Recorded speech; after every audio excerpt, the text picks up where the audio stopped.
Saksak! Yan. Uy. Umiilaw. Uy, may naka-power kagad ah. Meron sir. Power. Power. Oh, kulay green. Kulay green. Ibig sabihin, may power. Pero, Walang tumunog. dapat pumitik na yun ah. Patayin natin.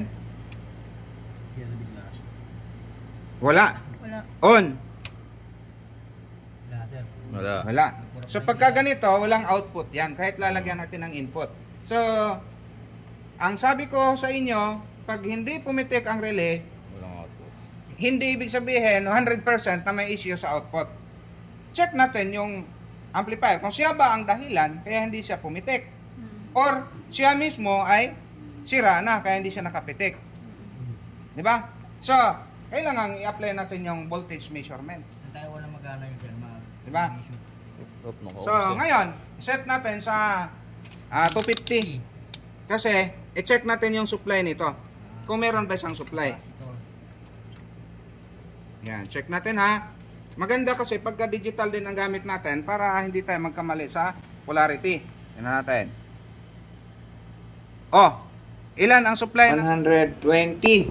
Tingnan natin kung tumuloy ba. Wala. Tingnan natin kung saan ang hindi tumawid. Ito, wala. Balik.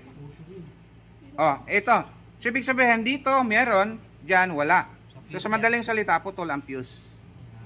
So, dahil putol ang fuse, merong dahilan sa pagkaputol. Hanapin pa ulit sir, no? Hanapin natin, kasi pagka ganito naputol ang fuse, magpapalit ka ng fuse, eh, puputok pa rin malamang, hindi naman basta-basta pumutok yan eh. Okay, so, ngayon, bago natin i-analyze, tumuloy ngayon yung isang line. Di ba? Isang supply, yung positive, yung negative ang wala. So, lalagyan natin sa ground, ilagay natin. Tingnan natin yung isang side. Yan. Sigurado yan, may DC yan. Kasi isa hindi na balance eh. Hindi na timbang. Tingnan natin kung meron. O, merong pumasok o. May supply. Baliktad na. Ayun o. Sa output yan eh, sa kabila. O. So, lahat na yan, sasabihin mo na lahat ay sira. Hindi mo pwedeng sabihin lahat ng side ay sira. Dahil unbalance ngayon yung pumasok na supply. Pero lahat sir, meron supply na pumapasok. Oh, anong na lahat? Hindi, lahat.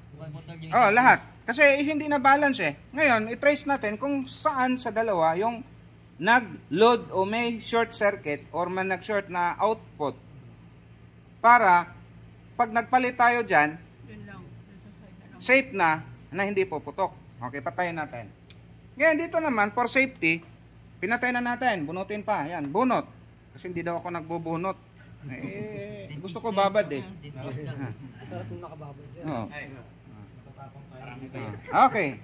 So, check natin ang supply. Kung meron pa ba? Ay, baliktad. Baliktad eh. Meron no? Ilan? Mataas pa yan. Diba? 60. 60. So, i-discharge. Para safe tayo lagi, dapat i-ano. Ilaw yan.